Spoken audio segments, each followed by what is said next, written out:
정적이다. 안녕하세요.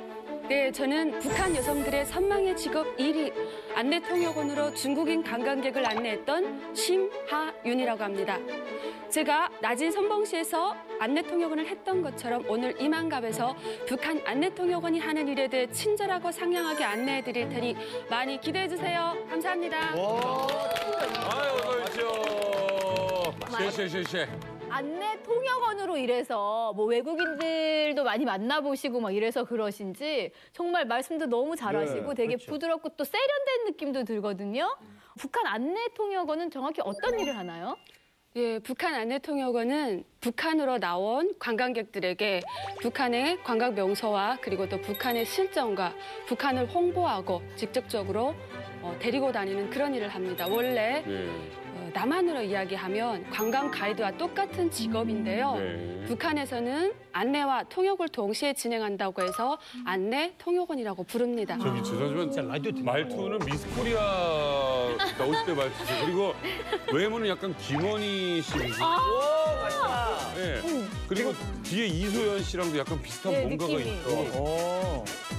아무튼 하윤 씨는 중국인 전문 관광 가이드였던 거잖아요. 네. 어떤 식으로 멘트를 했는지 좀 보여주실 수 있으세요? 네.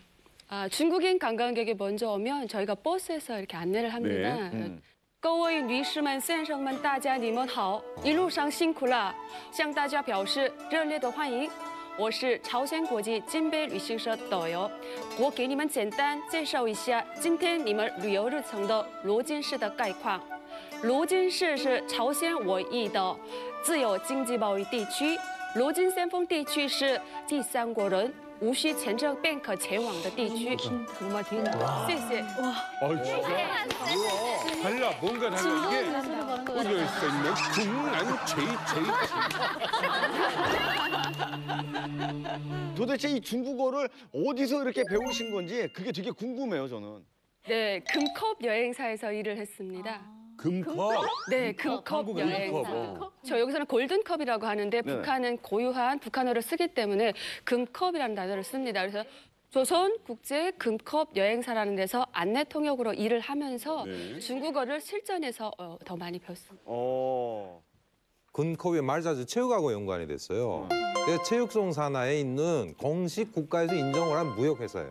그러니까 뭐 지금까지 여러 가지 북한의 무역회사 하면은 뭐 외화벌이, 기진이 뭐 여러 가지 있는데 그건 다 뻥튀기고 이분은 진짜 그 명실공히 이렇게 국가에서 인정을 한 무역회사에서 일을 하는데 금컵이라는 거는 평양에 그 식료 종합 공장이라고 해서 탄산음료 만들고 비스켓 만들고 뭐 여러 가지 그런 걸 많이 만들기도 해요.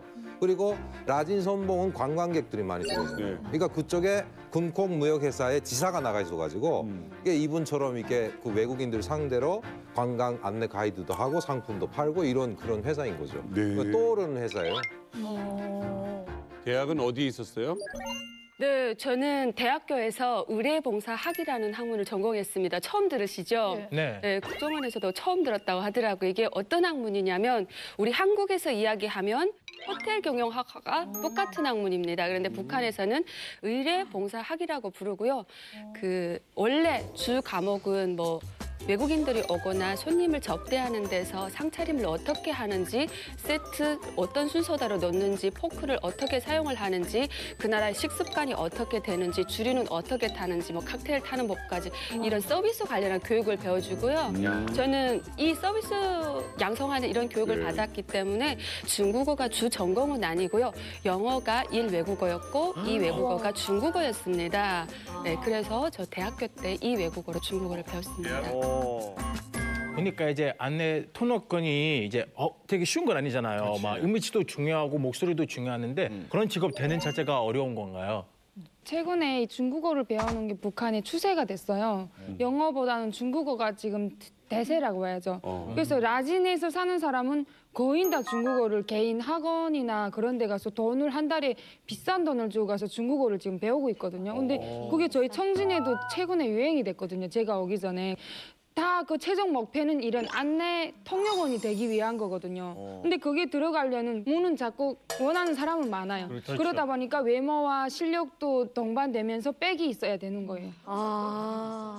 그 일반 저희 그 양강도 해산 같은 경우에도 중국을 인접했기 때문에 그 세간으로 무역을 정말 날마다 많은 외국인 중국인들도 오고 또 북한에 무역 회사가 있습니다. 그런 데서 통역하고 안내하는 사람들은 그냥 일반 어떤 외국어 대학 졸업한 사람이면 가능했는데 지금 예, 이분 같은 분은 그런 어마어마한 대학에서 예, 그것도 또 아마 어마어마한 백이 또 있어가지고 들어간 것 같아요. 그래서 그 대학을 나왔다 해서 그 중에서도 선택이 된 거 봐서는 그치. 엄청난 어떤 백이 된 것 같아요. 오.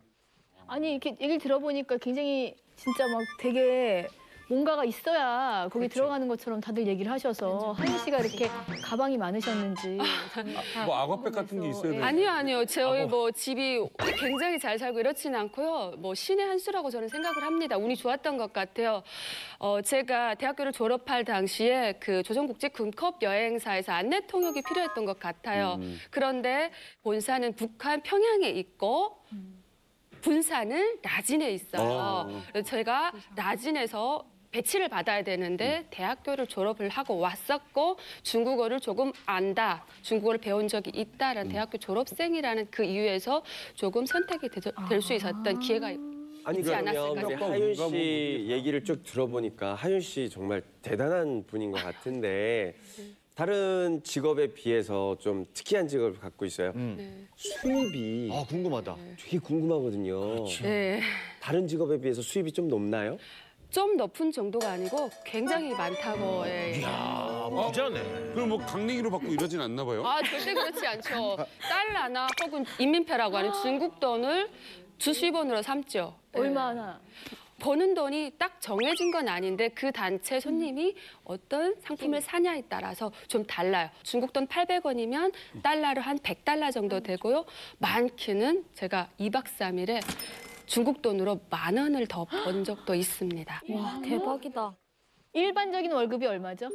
일반 월급. 저는 한 달 월급이 한 5,000원 정도 됐던 걸로 기억합니다. 그래도 많네. 한 달에 5,000원, 북한 근데 돈으로. 이틀에 10,000원을 벌었어요? 네네. 5,000원은 거의 가치가 없는 예. 그것도 북한 돈으로 5,000원이잖아요. 그냥 있으나 마나한 돈이고 이제 중국 돈 10,000원이면 한국 돈으로 얼마죠? 150만 원에서 180만 원 정도 됩니다. 거의 이게 200만 원 계산. 월급인 거예요, 팁인 거예요? 아, 팁이죠. 월급을 그렇게 줄 수가 없죠. 그렇죠. 중국 관광객들이 오면 그 상품을 사거나 어떠한 여행지 입장료를 우리가 붙여서 그 붙이는 차액만큼 안내 통역들에게 나눠주는 게 이미 북한에서도 룰이 그 됐습니다. 팁은 혼자 잡수세요? 아니면 나눠 잡수세요? 네, 제가 혼자 먹을 수는 없고요. 그 북한 측에서 이렇게 운전하시는 운전 기사가 있습니다. 운전수하고 나눠야 됩니다. 근데 똑같이 반반으로 나누는 건 아니고요. 예. 안내 통역원이 재량껏 어느 정도 띄워줍니다. 그러면 안내통역원이시니까 이곳저곳 많이 가시잖아요. 그러면 북한의 낮은 선봉은 어디가 유명한가요? 아, 라진 선봉은 그 라진과 선봉 지역의 지역 관광이 유명해요. 특히는 그 라진과 선봉 가운데 비파도라고 있어요. 선봉에서 내려다 보이면 물개처럼 보인다고 해서 물개섬이고요. 라진 쪽에서 내려오는 길에서 보면 그 앞뒤에 비파처럼 생겼다고 해서 비파섬이라고 부릅니다. 그래서 이 지역에 들어가서 관광을 쭉 하고 쾌속정으로는 한 20분 거리고요. 큰 배로는 한 40분 정도 나가면 마라도 거리. 물개 보는 그런 게 있어요. 그 관광 코스로 돈을 내고 보는데 그게 유명하고요. 제일 유명하기는 그 라진의 어민의 집이라고 있습니다. 아, 그 식당이요? 아니요, 어민의 집이라고 한옥인데요. 식당은 아니고 깜짝 놀랐네. 한옥이에요. 그런데 이게 김일성과 김정일이 1940 몇 년에 직접 다녀가신 곳이라고 해서 여기만 유일하게 일반 백성, 즉 북한 주민의 살림집을 공개를 했습니다. 그래서 제일 먼저 오면 중국인들이 이쪽을 먼저 갑니다. 이쪽 가서 일반 주민이 살고 있는 집인데 신발 벗고 들어가서 북한 주민이 뭘 먹고 사는지, 살림집은 어떻게 되는지, 밑에서 뭘 떼는지 혹은 가정 살림도구는 도대체 어떻게 생겼는지 다 볼 수 있어요. 근데 이게 제가 생각했을 때는 저기가 조금 더 인기 있지 않을까라고 생각을 합니다. 왜냐? 북한이 워낙 폐쇄적인 국가예요. 그래서 일반 사람들이 어떻게 사는지를 중국인과 외국인들에게 공개하고 싶어 하지 않습니다. 본인들이 보여주고 싶은 것만 보여주는 거죠. 그래서 라진에서 정해놓고 이 집만은 딱 가도 된다라고 정해진 집이다 보니까 북한 사람들 도대체 어떻게 살아? 라고 저 집 들어가는 거 되게 궁금해요. 그래서 막 신발도 벗고 다 들어가고 소파에 앉아도 보고 막 그러거든요. 근데 저 집은 이미 다 짜여진 각본대로 그렇죠. 이렇게 네. 보여주는 거잖아요. 그죠? 그렇죠. 실제로 이렇게 사는 게 아니고. 아니요. 실제 사람이 삽니다. 그러니까 그분한테 그러면 특혜를 막 주는 거예요. 네, 제가 정확히 뭘 주는지는 모르겠는데요. 돈 아니면 쌀이나 뭔가를 시에서 라진 시에서 그 뭘 준다고 저는 알고 있습니다. 여행에서 빠질 수 없는 게 바로 기념품이잖아요. 하나씩 뭐 이렇게 사는 재미도 있고 받는 재미도 있는데 그러면 낮은 선봉 그쪽은 어떤 기념품이 그렇게 유명합니까? 라진 선봉은 지역 특산물은 별로 없어요. 바다를 끼고 있기 때문에 물고기가 나는 것밖에 없어요. 근데 중국 사람들이 오면 제일 먼저 그리고 많이 사는 게 개성 고려 인삼, 범뼈술, 곰열 아시죠? 곰열 이걸 제일 많이 삽니다. 그런데요, 그거 다 가짜예요. 네, 그 가짜예요. 저도 몰랐어요. 저도 몰랐어요. 그런데 중국인들이 그걸 엄청나게 많이 사요. 왜냐? 인삼은 포장에 개성 고려 인삼이라고 적었죠. 근데 인삼은 우리 개성 고려 인삼이 유명하잖아. 그래서 중국인들은 생각합니다. 아유, 국영 기업이고 뭐 여기 뭔 가짜가 있겠어. 이렇게 뭐 이런 게 발전도 안 했는데 물어봐요. 가짜냐 진짜냐. 진짜면 내가 엄청나게 많이 사겠다. 제가 양심이 있으면 그래 가짜에 사지 말아라 이럴 건데 그래도 돈 벌어야 되잖아요. 그래서 우리는 그렇게 말하면 안 돼요. 공공의 안내 통역들이 공공의 적이 됩니다. 그래서 진짜라고 우기죠. 그러면 삽니다. 네, 그래서 저런 걸 굉장히 많이 사요. 이제는 말할 수 있다. 내부 고발자다. 다 가짜인 거 아니에요? 그럼 우리 먹거리 스파일에 제보 좀 해야 되겠네요. 아무튼 오늘 하윤 씨 덕분에 북한 안내 통역원이 뭐 어떤 일을 하는지 또 새로운 얘기도 들어볼 수 있었던 것 같습니다. 심하윤 씨 이만갑에서 열렬히 환영합니다.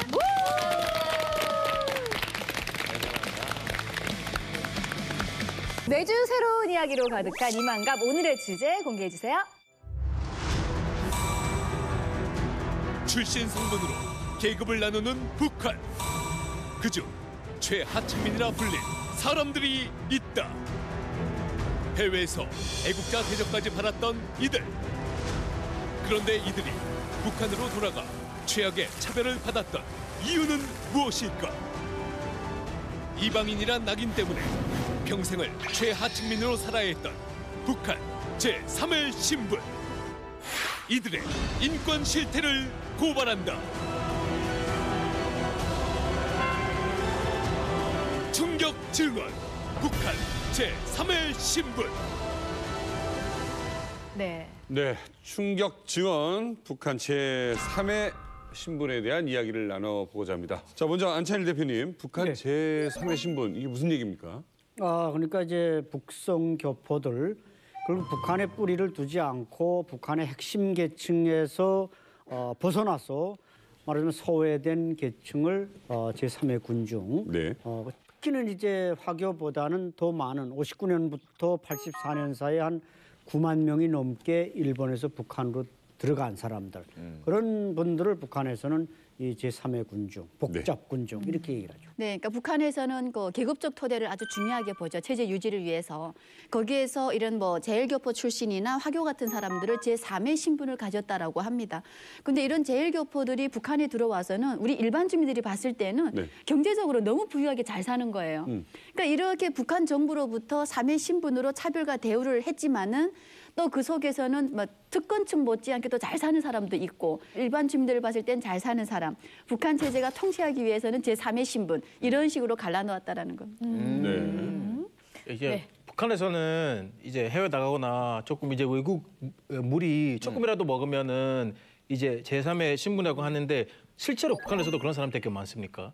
아니 북한에서 이렇게 제일교포들이 나오는 게 그때 당시 북한에서 선전한 게 공화국에서는 조국에서는 닭이 하루에 2알 내지 3알을 놓는다고 선전했대요. 그러니까 진짜 나 귀국자한테서 들었는데 어떻게 돼 왔는가 하니까 자기네가 이렇게 선전해 들은 게 닭이 하루에 알을 2알 3알씩 놓는다 해 소리. 자 닭이 하루에 2알 3알씩 알을 놓으면은 내가 닭을 키워도 진짜 깜짝 부자가 되겠다. 일본에서처럼 이렇게 열심히 일을 안 해도 되겠다고 딱 왔는데 그런데 와 보니까 일을 해도 월급이 별로 없지. 뭐 주는 배급은 요만한 거 주지. 하고 싶은 말은 못하지. 내가 할 수 있는 게 하나도 없는 거예요. 그래서 아니 진짜 그러니까 사람들이 말하는 게 야 저국에서 달기 하루에 2알, 3알씩 알 넣는다는 게 내 달기는 어째 키워도 일주일간 달 알, 3알 밖에 못 넣는다고. 그래 그 사람이 보이부 관리소로 갔어요.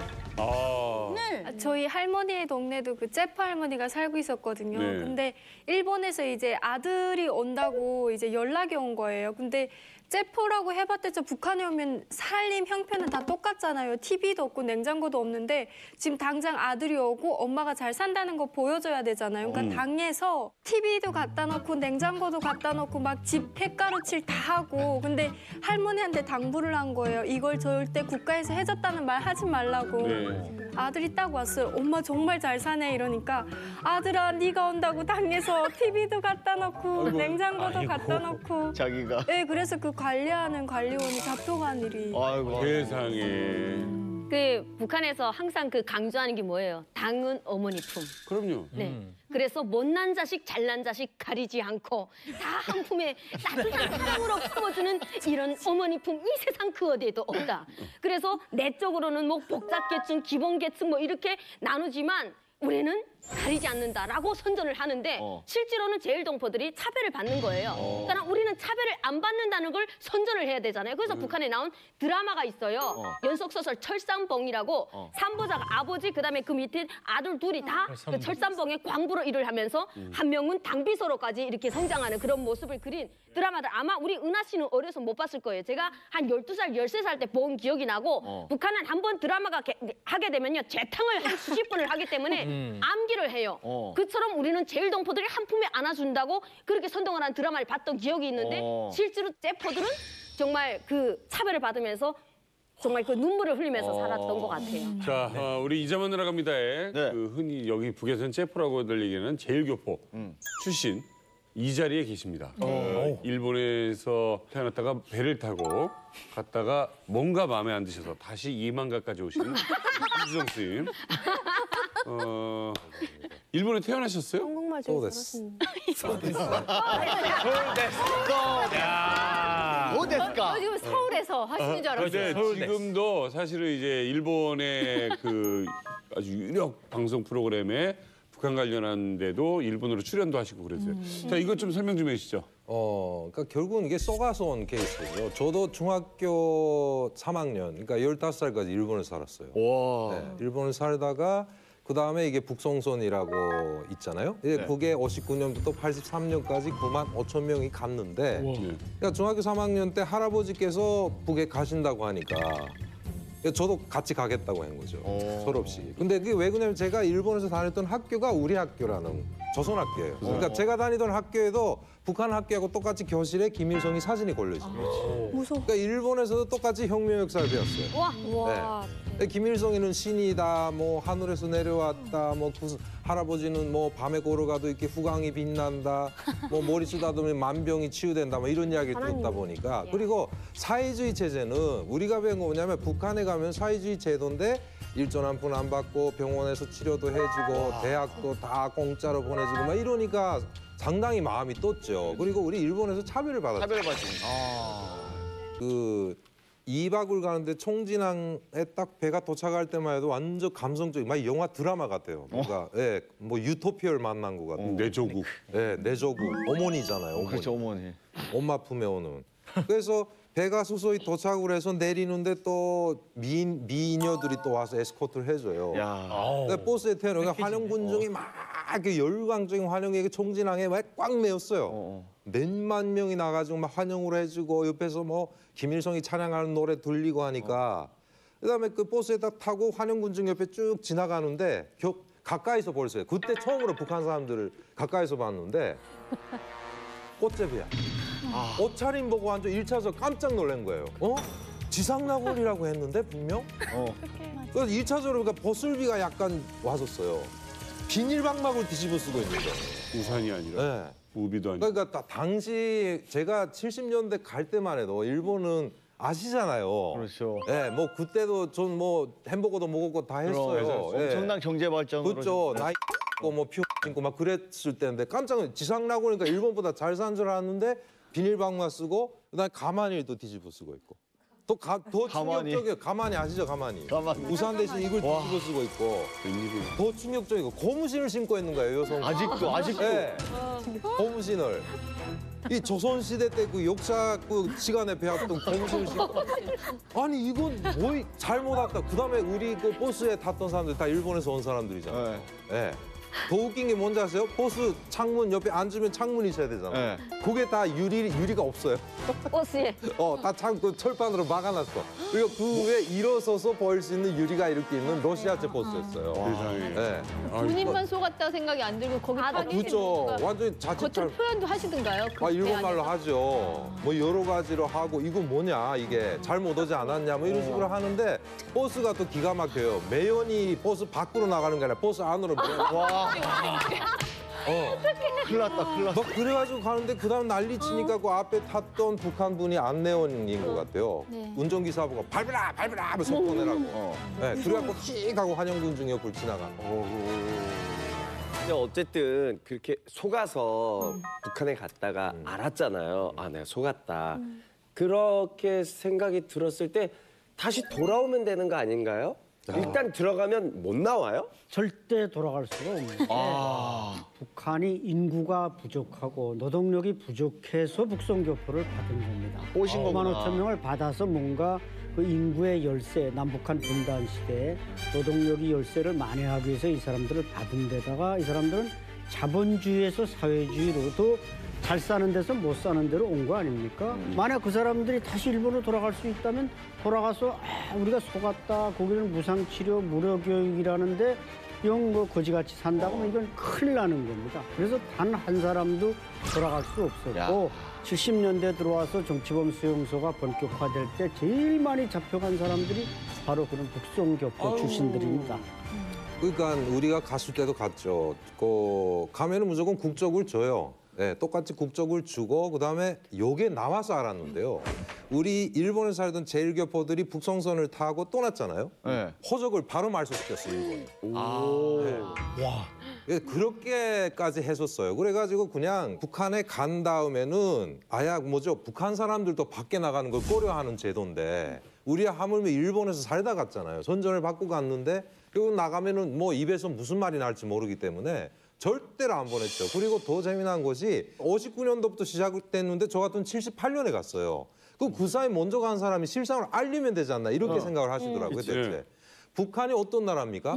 1차에 갔던 사람들이 너무나도 지상낙원이니 파라다이스니 뭐 이렇게 이야기했는데 실상이 다르니까 최초로 북한에서 민주화 운동이 일어났던 것이 그때예요. 그러니까 먼저 간 사람들이 어처구니 없으니까 일본처럼 생각을 하고 10명 단위, 15명 단위로 모아가지고 시위를 한 거예요.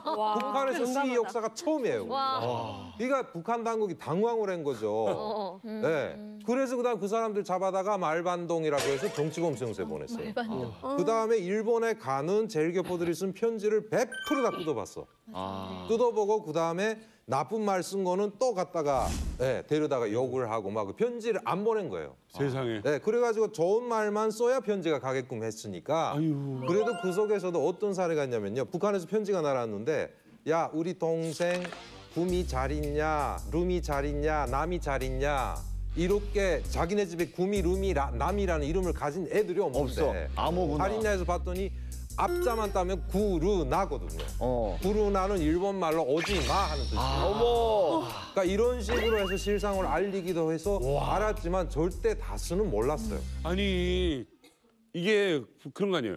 돈을 보낼 수 있는 친척이 일본에 남아있는 좀 부자들이 남아있는 교포는 그래도 먹고 살 수 있는 거 아니에요? 그렇죠. 네. 그런 경우는 상당히 그러니까 뭐 저도 결국은 부모님이 계시고 저분님 따라갔기 때문에 부모님은 안 갔었어요? 안 갔죠. 우리 아버지는 절대 저거 가지 말라고 그거 다 개뽕이라고 믿지 말라고. 아버지가. 그러니까 그때 당시 그 일부 어르신이 아니까 그 30대 40대 분들은 그 자각을 제대로 하고 계셨어요. 남한이 저렇게 못 사는데 북한이 잘 살 수가 없다고 이야기를 하셨거든요. 아무리 뭐라 해도 이거는 믿어지지가 않는다. 이렇게 해서 뭐 일부 우리 대한민국도 그때 그 북송 사업을 중지시켰었어요. 한번. 막 그냥 민원을 제기하고 해서 근데 다시 이어졌는데 그래서 가지마 한 거를 나는 너무나도 학교에서 받은 교육이 선전이. 그렇지. 사춘기 때. 네, 그러니까 아빠 말을 안 들었죠. 평생 후회할 짓을 했죠 그때. 세상에. 뭐 루비콘강을 건넜다라든가 뭐 이런 표현들은 하긴 하지만 진짜 이거는 사기지. 사기예요, 사기. 이거 돌아갈 수가 없는 거잖아요. 타임머신을 타고 이렇게 뭔가 과거로 왔 20년 전도 과거로 날아간 그런 기분이죠. 둘째.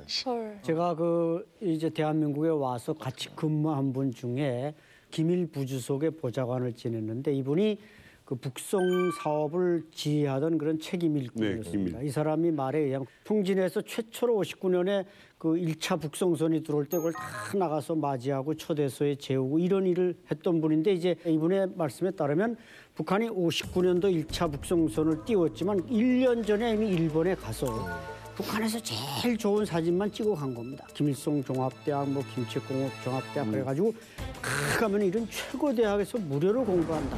또 병원도 적십자병원, 뭐 봉화진료소 좋은데 최고 장비 있는 사진만 찍어가지고 다 북조선의 병원은 다 이렇다. 이건 다 돈 한 푼 안 들이고 치료해준다. 이렇게 선전 사업을 하다 보니까 일본에서 그분들이 수진해서 소가 넘어갔어요. 소문을 이미 한 1년 전에 가서 뜻을 냈고. 여기 천국이 있습니다. 자, 제일교포 여러분들께서 이제 만나러 갑니다 많이 오시는데 오늘 좀 충격적인 얘기가 많이 나오고 있어요. 저희도 충격인데요. 네. 가장 그 가슴 아팠던 게 그 아빠가 제가 배 타고 떠날 때 그 니가타 항이라고 있거든요. 그 네가 끝까지 가겠다고 하면 나는 널 아들로 안 치겠다 그랬어요. 근데 저는 고집을 피웠거든요. 아빠 일본에서 날 데리고 있으면 대학 보내주실 거냐고. 그래서 항에서 배가 이렇게 떠나는데 저는 그때 두 번 다시 배를 안 타겠다고 결심을 했어요. 요만할 때까지도 보이거든요, 배는. 근데 안 나오신 줄 알았던 아빠가 저쪽에서 이렇게 막 이렇게 코트를 입고 이 손도 안 흔들고 이게 보이시더라고요. 근데 막 후회가 그때는 후회되지만은 그게 북한이 그렇게 잘 사는 줄 알았기 때문에 그래서 결국 그때 헤어졌잖아요. 헤어져서 북한에 왔는데 보니까 실상이 너무나도 아닌 거야. 근데 그 말을 아빠한테 할 수가 없어요 지금. 편지에다 이상한 걸 쓰게 되면은 뭐 저까지도 잘못되니까. 그래서 그 사진을 찍었는데요. 사진을 찍어서 보냈는데 그 예전에 북한 신발이 끈을 이렇게 끼우는 그런 신발이었어요. 운동화가. 신발끈이 이렇게 구멍이 3개, 3개, 6개가 있었는데 그 끈을 일부러 풀러가지고 찍어서 보냈어요. 예. 그래갖고 신발이 없고 이런 나라다 하는 것을 보이게 했더니 아버지가 해답이 오셨는데 네가 많이 컸구나. 이젠 신발이 작아서 이제 끈을 풀고 다니는 정도로 컸구나. 그래가지고 신발을 보내줬어요. 네. 그러니까 이게 너무나도 안타깝잖아. 알릴 수가 없는 거지. 네. 아니 그 뒤로 아버지는 언제 다시 못 만났죠. 결국은 그래서 제가 제가 2008년에 탈북을 했잖아요. 근데 아버지는 90년도 중엽에 돌아가셨고, 네, 근데 가슴 아픈 기 탈북을 한 다음에는 묘를 찾아갈 수가 있잖아요. 근데 무연고 무엔보토케라고 해서 무연고 유골로 되셔가지고 아들이 있는데도 그래서 제가 한 3년 전에 갔었는데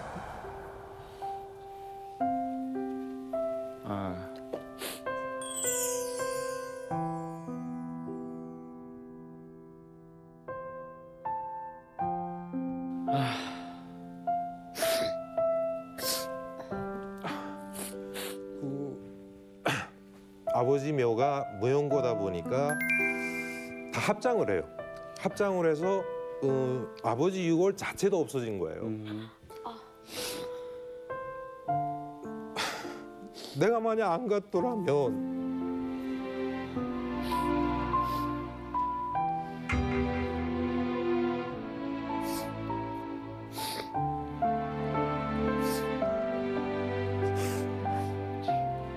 그 고모님이 그 말씀을 하시더라고요. 그 아버지가 그러면서 저한테 계속 돈도 보내주고 뭐 해주셨어요.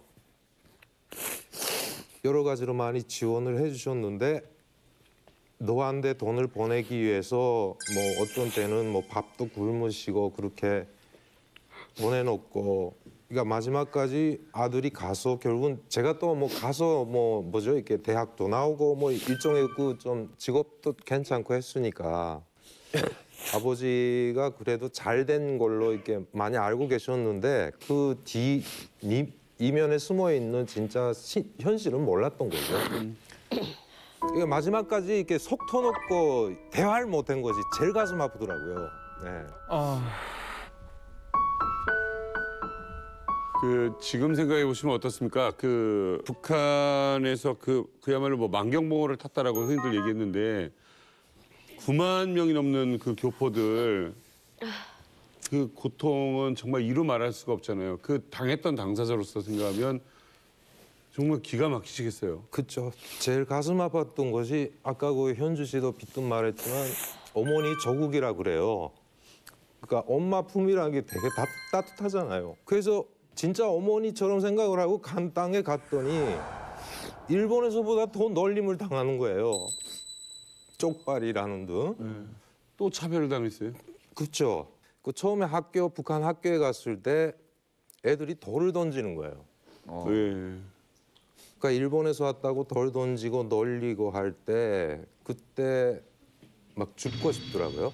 근데 할아버지 할머니가 가서 1년 만에 돌아가셨고 그러니까 절제 혼자가 되는데 세상에. 그때 할아버지 할머니 돌아가고 절제 혼자가 되니까 그 외로움도 외로움이지만 성례가 없었어요. 그러니까 저 보면 되게 잘 살고 뭔가 이렇게 뺀질이처럼 이렇게 살아온 것처럼 보이시는데 그때 성례가 없어서 남의 집에 빨래 늘어났던 걸 훔쳐서 입었던 적도 있었고요. 한 2년 정도 제가 정말 정신적으로 고생을 많이 했었는데 아이고 그냥 한 15, 16살, 17살인데 네, 옥류교에 나가서 밤중에 이 대동강에 빠져 죽으려고 그러니까 누구한테 말할 사람이 없잖아요. 그렇지. 그 보호에다가 대고. 근데 난간을 잡고 이렇게 있으니까 못 떨어지겠더라고요. 그러니까 뭐 살아있을 때 아빠하고 무조건 만나야 되겠다, 엄마랑 만나야 되겠다 이렇게 생각을 하고 대동강에서 밤새 울었던 적도 있고 뭐 여러 가지 있습니다.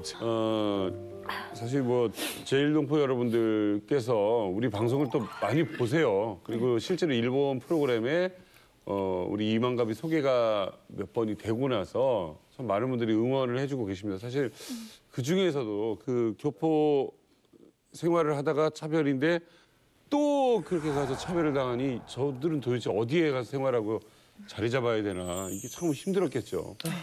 자, 오늘 또 모시는 분이 있죠. 예, 오늘 북한 속 제3회 신분의 실상을 제대로 알려주기 위해서 또 한 분이 나오셨습니다. 북한에서 제1교포 2세로 살면서 49년간 정말 많은 차별을 받아오며 살아오신 분입니다. 조현 씨 나오셨습니다. 반갑습니다. 네, 반갑습니다. 안녕하세요. 북한에서 제1교포 2세로 살았던 조현입니다. 저희 부모님이 일본 히로시마에서 이제 사시다가 1960년대 이제 고등학교를 졸업하시면서 북한의 그 사회주의 체제에 대한 그 선전에 서가서 자진 이제 그 북송을 결심하고 이제 북한에 갔습니다. 네. 그래서 이제 불행하게도 제가 이제 북한에서 태어났고 저는 평안남도 평송이라는 곳에서 49년을 살았습니다. 네. 오늘 이제 제가 북한에서 살면서 이제 겪었던 일들을 이제 이야기하려고 합니다. 자, 이제 이렇게 된 거잖아요. 그러니까 부모님은 일본에 가서 이제 쭉 사셨던 분들인데 이제 북송을 했는데 거기서 태어난 분이란 말이에요. 북에서. 예. 조현 씨 부모님한테 이제 얘기 많이 들었을 거 아니에요, 옛날 얘기. 부모님도 충격받으셨겠어요. 아, 예. 저희 아버지가 그때 이제 고등학교 졸업해서 20살 때 이제 왔거든요. 그러니까 내가 생각하던 그 조국이 어머니 조국이 아니구나. 네네. 이런 생각 들고 그때 저희 부모님들 말씀에 의하면 다시 가겠다고 일본으로. 그중 일본은 그냥 이제 배 다시 타려고 하다가 이제 막 잡혀가고 막 그런 일도 이제 있었다고. 북한 제3의 신분 이번에는요. 속아서 북한에 간 제1교포들이 북한에 어떻게 적응했는지 한번 알아보겠습니다. 화면 보여주세요. 청진에는 제1교포를 위한 북한판 네모 있다. 뭐가 있을까요? 청진의 제1교포를 위한 북한판 무엇이 있을까요? 그러니까 일본을 리틀 재팬. 일본을 흉내낸 동네. 작은 도쿄. 한인타운처럼. 진짜인데? 리틀 요거 도쿄. 정답일 수 있어요. 리틀 도쿄. 이거 정답일 수 있어요. 리틀 도쿄가 있다. 자, 정답 확인해 보겠습니다. 청진에는 제1교포를 위한 북한판 하나원이 있다? 그 교육받는 곳인가요? 맞아. 네, 하나원. 탈북자들이 남한에 오게 되면 그 전혀 다른 세상에서 살았잖아요. 그러니까 그 적응을 위한 이런 그 교육을 한 3개월 정도 해주는 곳이에요. 그런 곳이 정말 청진에도 있나요? 네, 기자님? 뭐 유일하게 아마 저는 남한 하나원도 가보고 북한 하나원도 가보고 저분 대단하신 분이야. 그 옛날에도 있었다는 거예요? 있었죠. 그러니까 외부인들을 이렇게 맞아들여서 이자처럼 그 사회에다 적응을 시키는 관문이나 똑같은 거잖아요. 네. 그러니까 어떻게 보면 북한이 먼저 했다고 봐도 그러네. 그렇네. 거기 가면 뭐 배워요? 일단은 항에서 내리잖아요. 아까 그 버스를 타고 그냥 직행하는 것이 바로 그거예요. 한 40일 동안 있어요.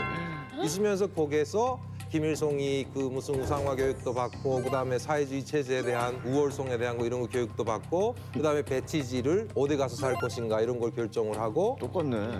그때 특이한 게 뭐냐면은 이 북한에 있는 친척들하고도 만나보고 해서 그 안에 있으면서 이 실태에 대한 걸 구체적으로 파악을 할 수 있는 기회가 와요. 근데 야 그거 뭐야 이렇게 반발을 할 대신에 먼저 온 사람들이 교육을 자 이러이러한 실태니까 이제는 모든 걸 내려놔라. 이렇게 설득을 하는 거예요. 저희 부모님들도 그 청진 그 초대소에서 우리 하나원 기수처럼 기수가 있어요. 그러니까 기수도 있고. 뭐 밑차 기국선 뭐 이렇게 해서 그 차수가 있는데 거기에 이제 일본에서 올 때부터 다 조직화를 해요. 거기에 와서 일단은 이제 그 일본말 저희 어머니 같은 경우도 일본말을 거의 이제 한국말을 못 해가지고 와서 이제 그 한국말 교육도 받고 그 다음에 이제 북한의 사회 이제 이야기하신 것처럼 여러 가지 그 정치 교육이랑 이런 것을 받는. 그 조연 씨 어렸을 때 잠깐 기억하면 간혹 가다가는 일본말도 살짝 하시지 않았을까요?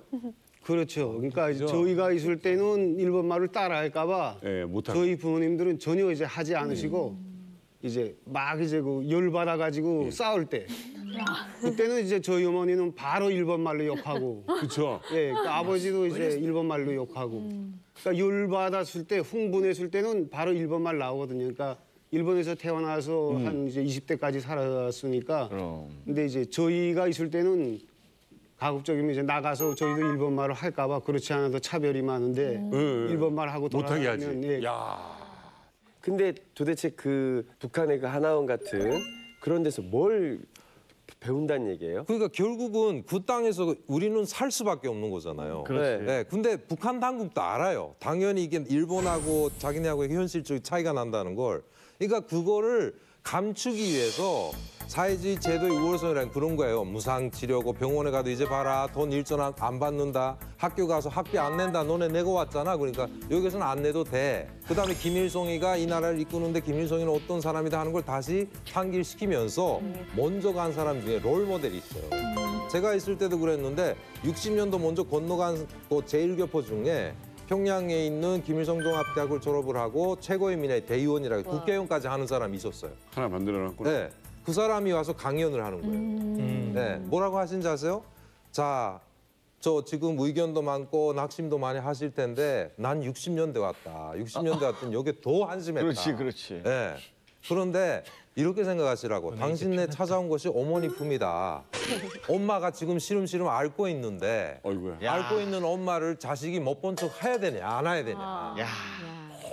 그러면서 점점 그 이야기에 빨려 들어가가지고 눈물이 나는 거예요, 그다음에. 우리 어머니가 앓고 계시는구나. 어떡해. 자, 이 앓고 계시는 어머니 누구 때문에 앓고 있냐? 미국 년 때문에 앓고 있다. 대박이다. 다단계 네. 아니야? 다단계? 남조선 때문에 앓고 있다. 남조선 때문에. 그러니까 어머니가 지금 니네를 자식을 먹여 살려야 되는데 그 먹여 살려야 되는데 돈 가지고 총하고 포하고 사고 있다. 너네 지키겠다고. 야. 이거 어쩔 거냐? 뭐 이렇게 이야기를 하니까 맞으면 막 거기 있는 사람 눈물 받아요. 눈물 받아. 감정 연쇄에서.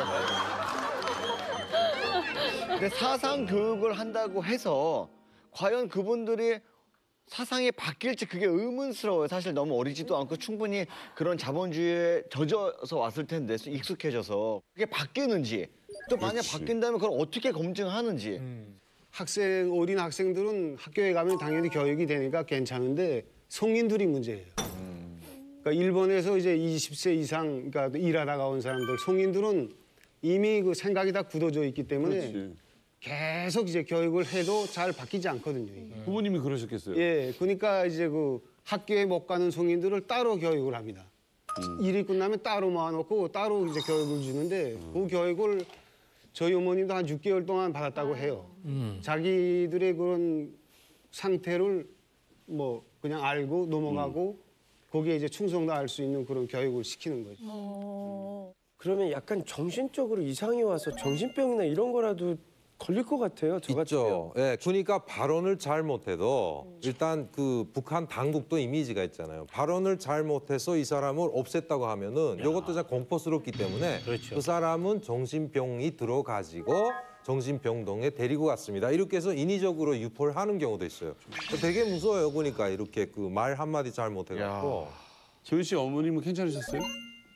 저희 어머님은 제가 올 때까지도 이제 한국말을 거의 잘 못했거든요.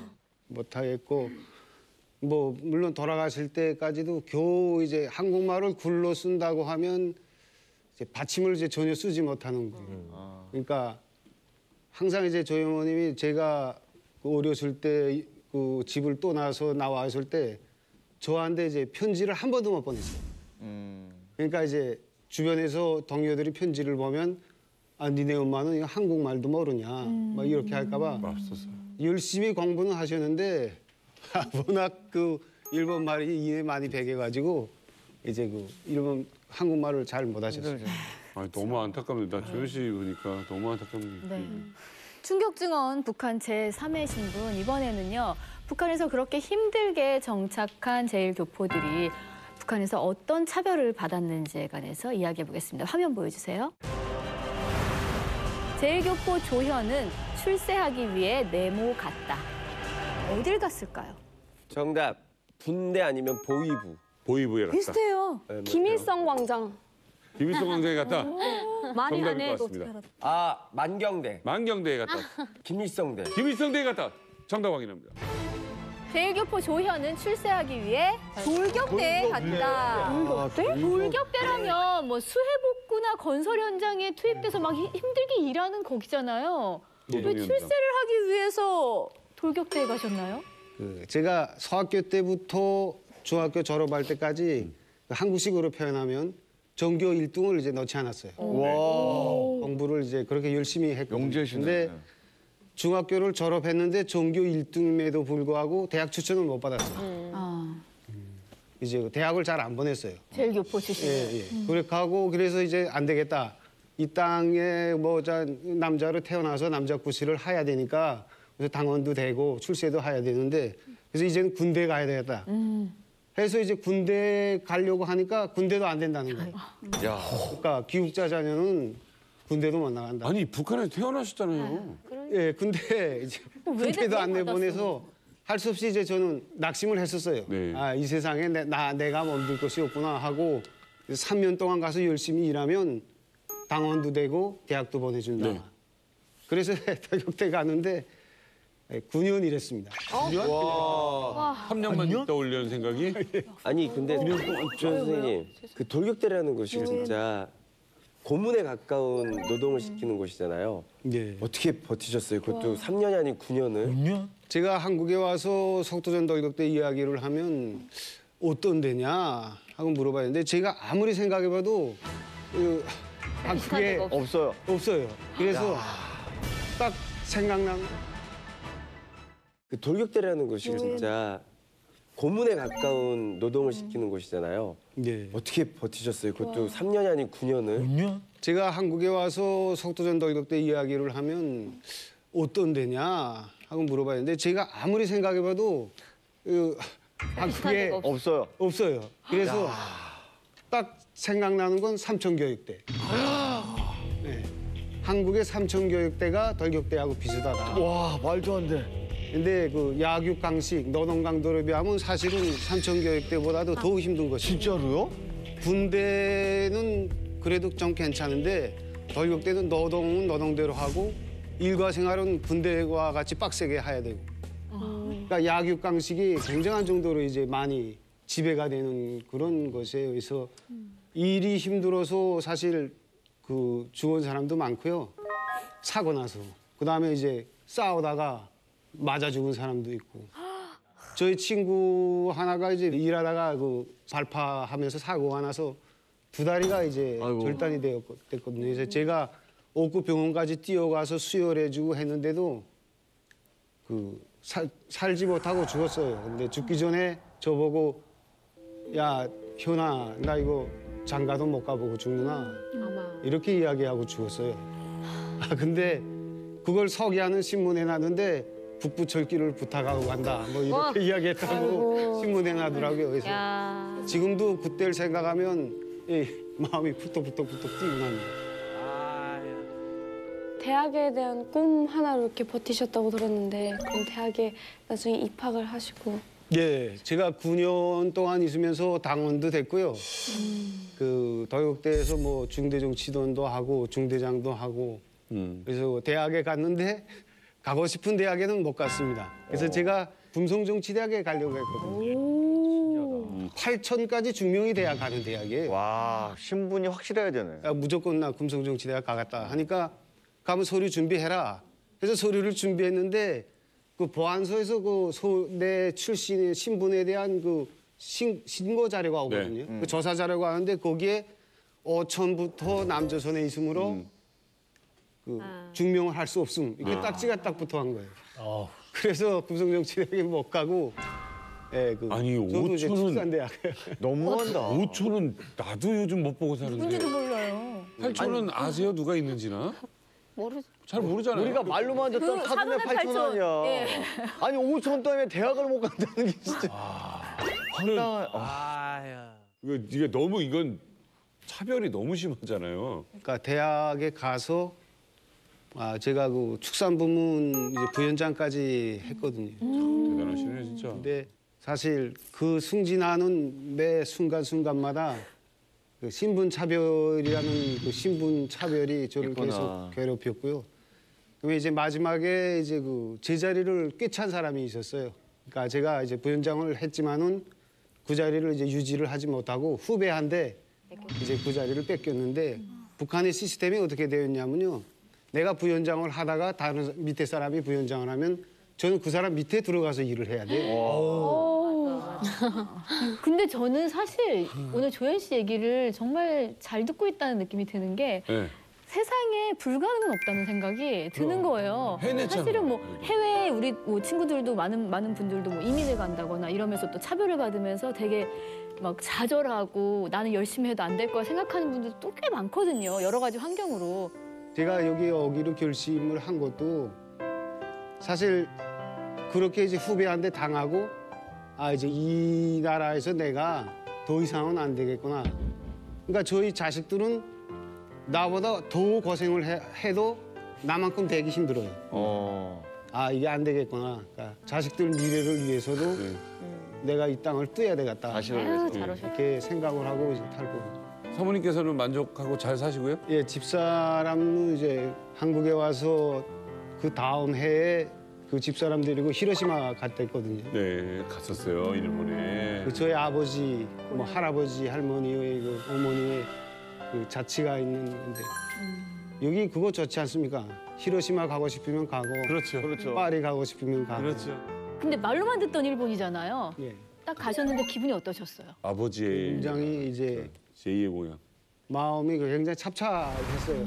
그러니까 제가 생각한 건 내가 이 거리를 아버지하고 같이 이제 걸을 수 있으면 얼마나 좋겠는가 하면 이제 아버지가 자기 지나온 생활, 자기가 다니던 학교 뭐 이런 데 대해서 많이 이야기해 줄 수도 있고. 근데 그냥 제가 이제 일본말을 잘 하지 못해서 아버지가 다니던 학교까지는 못 가봤어요. 조선학교. 예, 학교도 이제 가보고 이제 하고 싶었는데 이제 학교는 못 가봤고 아이고. 그냥 정말 이제 내가 인생 전환을 한 게 정말 잘했구나 하는 이런 뿌듯한 느낌.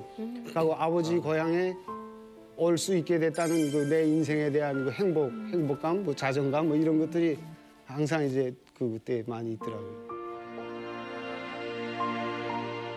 우리가 북에 있을 때 항시 우리 북성교포들이 모여서 한 잔 먹고 하면 하는 소리가 꿈이 뭐냐면은 죽기 전에 일본에 가고 싶다였어요. 그러니까 일본이 좋아서가 아니라 옛 추억을 찾고 싶은 거예요. 네. 좋기도 하지만. 그래서 결국 그 꿈이 이루어졌으니까 막 진짜고 만감이 딱 교차하죠. 실제 북한 체제는 우리가 일반 주민들이 봤을 때는 부러움의 대상이긴 했지만 암초 같은 대상이죠. 그러니까 이 사람들이 자본주의를 경험하고 와서 우리 같은 일반 북한 주민에게 어떤 영향을 주는지, 이 사람들이 체제에 정말 순종을 해서 그 체제를 선전할 건지 아니면 뒤로 돌아서서 체제를 헐뜯을 건지 이런 대상이 된 겁니다, 한마디로. 그러면서도 한쪽으로는 또 무시할 수 없는 게 이 사람들이 이렇게 경제적으로 일본에서 돈을 가져와서 북한 정부에 또 이득을 준단 말입니다. 그렇죠. 그러니까 이런 대상이기 때문에 거의 뭐 소가리를 하는 이런 암초 같은 대상이다라는 거죠. 양날의 검이네. 북한뿐만이 아니고요. 뭐 우리나라, 뭐 전 세계 여러 곳에서 제3의 인생으로 차별받고 계신 분들이 꽤 많은 걸로 알고 있는데 그분들이 봄부터 정말 차별 없는 따뜻한 봄을 맞았으면 좋겠습니다. 네, 아마 북에서 탈북하셔가지고 지금 중국 떠드는 분들, 미얀마 어디 떠드는 분들 아마 그 생각 들 거예요. 오늘 김주성 선생님 얘기 들으면 모닥불 근처에 왜 수건 돌리기 할 때 있잖아요. 서로 안 가지려고 넘기는 느낌. 네. 그런 차별을 받으면 안 되지 않습니까? 예. 그렇죠. 우리 이웃에 요즘 공익광고처럼 그 탈북하신 분들 이 능력 있고 활약 많이 하는 분들 많습니다. 서로 좀 관심 있게 지켜봐 주시기 바라겠습니다.